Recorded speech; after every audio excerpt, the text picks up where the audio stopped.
Hey everybody, what is up? Welcome back to Final Trade. Dominaria Remastered is in full release as of Friday, so I have the collector box, pre-sale, and release day data scraped off of TCG Player. In total, 398,000 cumulative dollars spent on 1,389 boxes, coming to $286 per box average.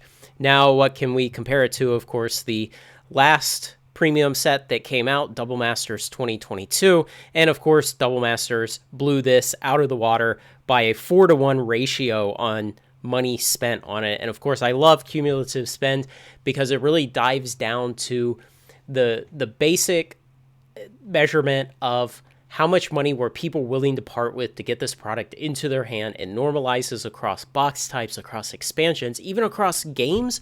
It somewhat normalizes across time, though money is not static in time, so not quite. But if we want to look at something interesting to compare it against, we will take 3 of the last 4 standard sets. We will skip Dominaria United because at this point in the respective life cycles, everybody was still crazy for the Lost Legends cards.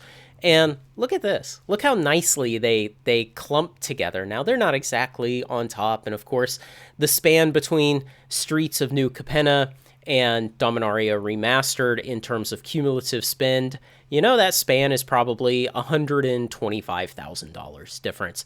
But it is interesting how much they clump, and thus how closely Dominaria Remastered collector boxes are selling similar to standard set collector boxes when 3 of the last 4 clump together this closely. And this goes back to something I said several times. It's that I continue to be just very slightly skeptical that these remastered collector boxes can hold these prices on the timeline of 1, 2, 3 months from now. Because as we've seen, once the luster of the Lost Legends cards and Dominaria United wore off and everybody realized they had paid an extra $80 for the chance at a 20-cent common, those crashed, and today they're down to, what, 170? Infinity followed. They're in the 160s or so for collector boxes. Even Brothers War, with the first serialized cards in randomized products in Magic history, even those are slowly melting. They've come down about $6, $8, $10 in the last week or 10 days. And I expect this to follow. There's no chase card in this. There's just more foil. And yeah, I mean, it's gorgeous retro frame shooting star foil of classic cards, yes.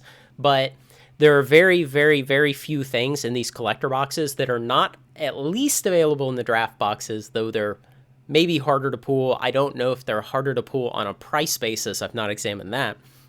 But there's just nothing here in my mind to really support these prices. And I expect that these collector box prices will just start to slowly melt. I don't expect big drops or anything like that. I just expect a slow slide over the next several months. And what you really have to compare this to is the current market price of Double Masters 2022 collector boxes.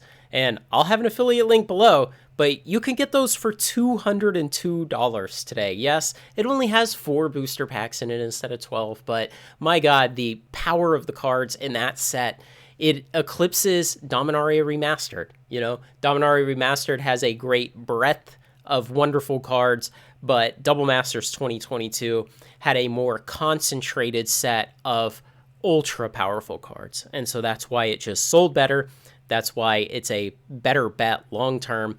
But when you can go out today and you can buy a 4 booster pack collector box of Double Masters 2022 for $202, it really makes even this 12 booster pack collector box of Dominaria Remastered look a little dull. And I think that's why we're seeing these numbers.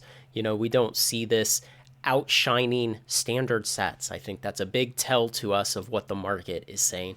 So let me know what you think, guys. Comment below. Otherwise, like, comment, share, and subscribe. Join me on Final Trade. Thanks a lot.